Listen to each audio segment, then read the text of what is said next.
Ladies and gentlemen, let's talk about Bloodshot. This is the new Vin Diesel action comic book movie. Bloodshot is a character, is a soldier who dies and is brought back by some scientific organization, and he's given superhuman abilities. But he starts to get his memories back from before he died and realizes he must avenge his wife, who was killed in front of him. Unfortunately, much more is going on than he initially realizes. Before I go on with the review, I just want to say real quick, I am not familiar with Bloodshot as a comic book character. Like, usually when I do something that's Marvel or DC related, I usually know maybe a little something or a lot, depending on the character. I really don't know much about Bloodshot, so this review is coming from the perspective of someone who is not familiar with the character, and I can only judge it based on the movie, so I won't be able to make comments about oh, this is how it was in the comics, or something like that, or this is how he's usually portrayed, or whatever.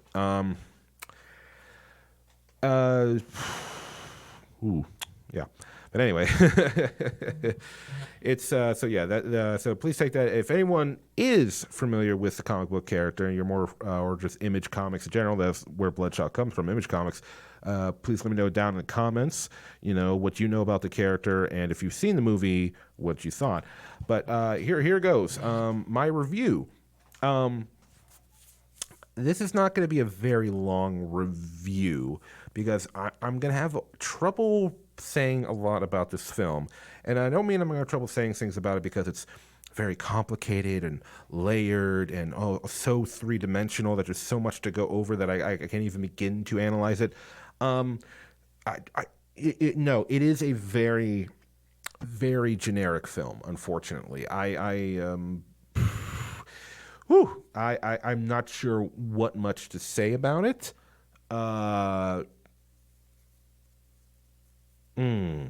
Yeah.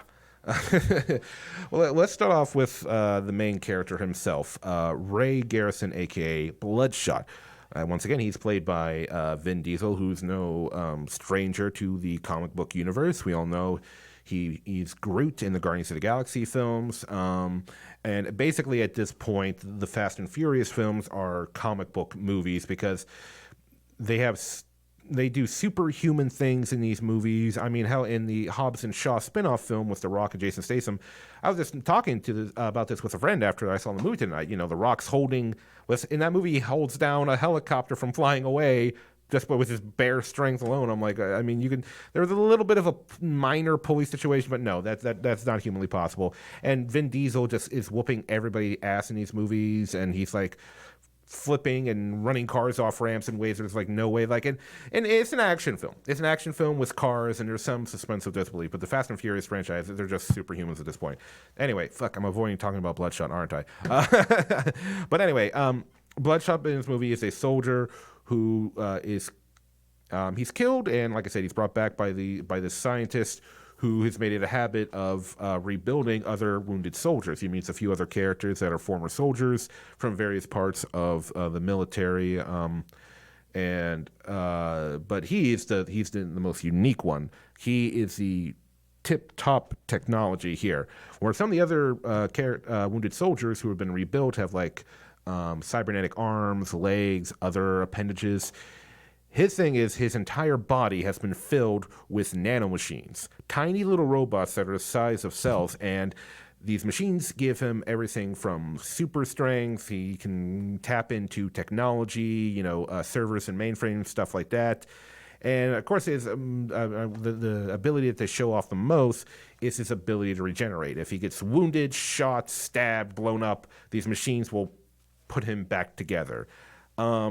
And regeneration, it is become such an overused superpower, in my opinion. And I want to say maybe the past 20, 25 years, everybody's got fucking regeneration. Everybody's got regeneration. Wolverine and Deadpool are the two most famous regenerators, I would say. You got Dragon Ball Z, you got Cell and Majin Buu, they can regenerate. Captain America has some regeneration. Thor has some regeneration, I think, or at least they mentioned in Agents of S.H.I.E.L.D. that Asgardians do have a more accelerated healing rate than humans. Not on the same level as like Wolverine or Deadpool, but and then that's a bit of a problem. I mean, and you could call that a nitpick, but honestly, I just so many people have regeneration that seem somebody heal just isn't that impressive anymore. I mean, even fucking. Even had a regenerator in the Heroes TV show. You had Claire, the cheerleader, and then Siler eventually got regeneration, I think. I think that's the problem with the film. Regeneration has been overused. Before the overused superpowers were like super strength and invulnerability or super speed, stuff like that. And plenty of characters still use that, but regeneration doesn't have quite that coolness factor anymore. In my opinion, especially because we've seen so many movies and stuff like that. I don't care whether it's a mutant ability or you're an enhanced from science; it's just not that impressive anymore. Uh, but as for Bloodshot himself, he's such a generic action hero. I'm not sure what he's. I don't even want to call him an action hero. I'm just going to call him action man because there's nothing really heroic about him. He's standard revenge guy, and he's going to, get revenge on the people that murdered his wife. And then when he finds out who's betrayed him, he's going to get revenge on them. And there's really nothing to the character, and it's all in the writing. There's nothing to make you care about Bloodshot and what he's been through. I feel like I don't even really know him. I just know what's happened to him and know that he wants revenge, and he's a revenge guy. And damn, I am so struggling. And Vin Diesel does not help it at all. I mean, his acting is fine, but his performance doesn't add anything to the character to make it better. Like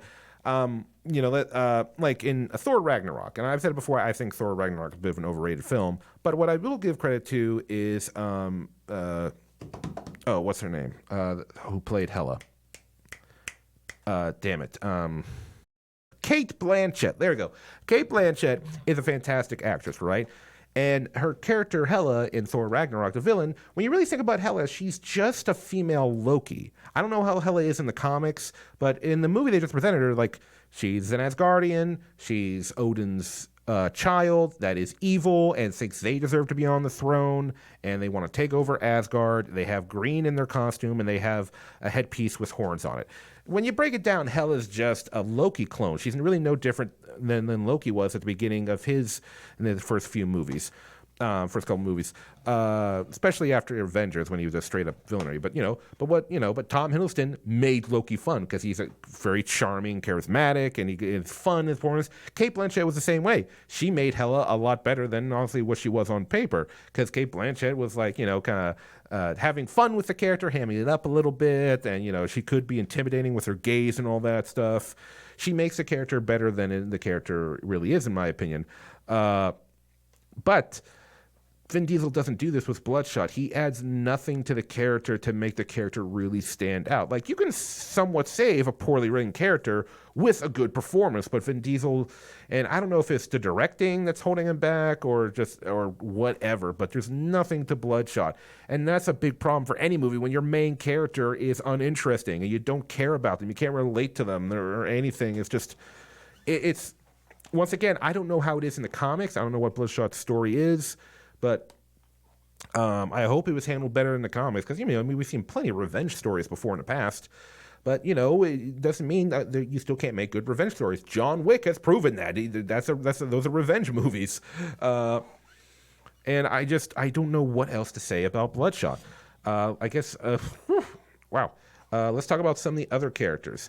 You got Isa Gonzalez, who plays KT. She's one of the other wounded soldiers in the movie. Her thing is she has enhanced lungs, so she can breathe underwater, and she's immune to gases and stuff like that. She has sympathy for Bloodshot, and she seems to care about him. And I don't know why.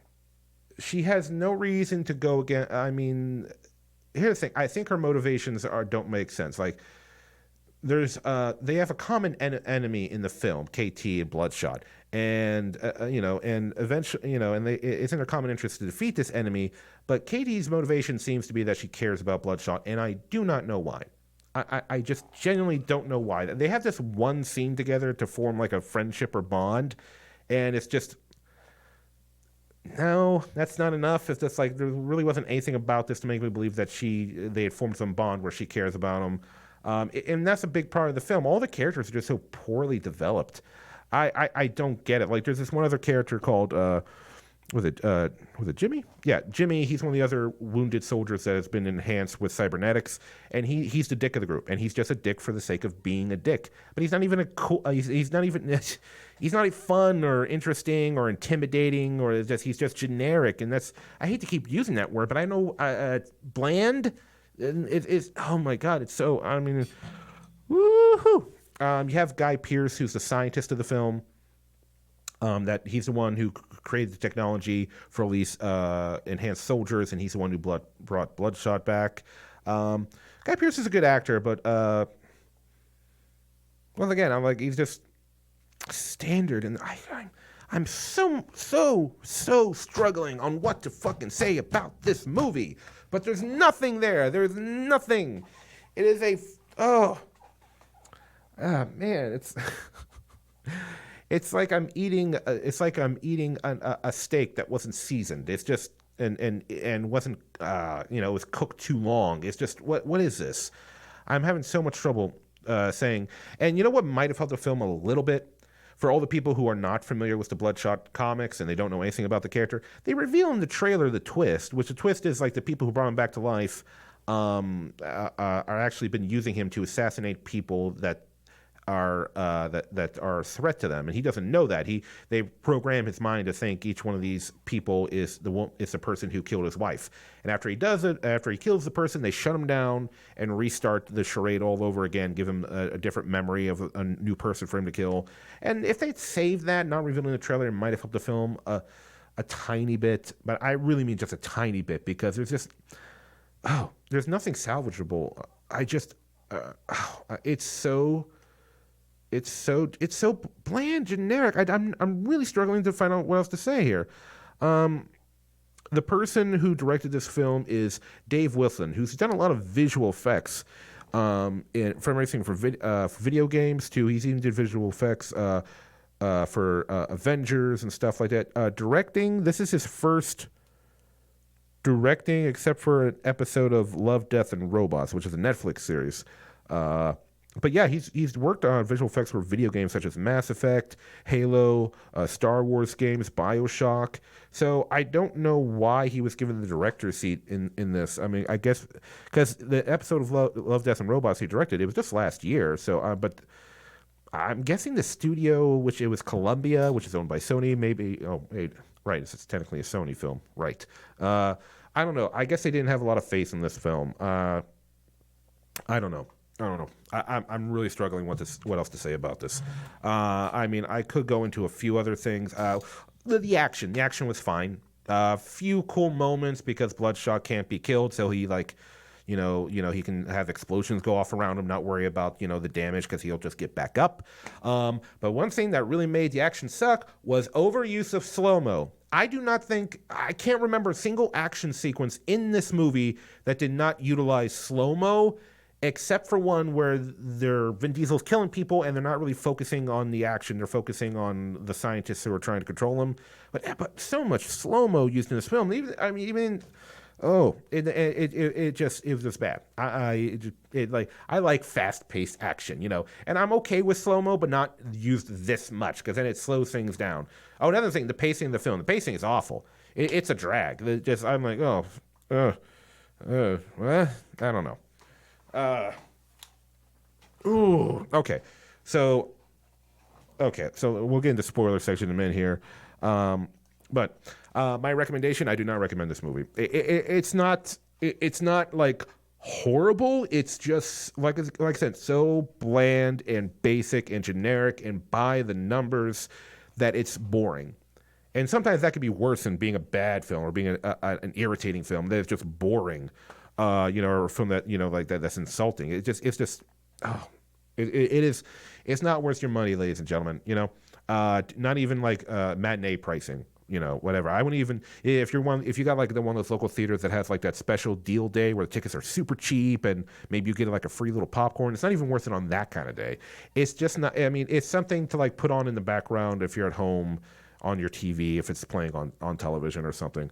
But yeah, no, I do not recommend Bloodshot. It is a massive bore. And I want to give a shout out to my friend Zoja West of the band Reign of Z.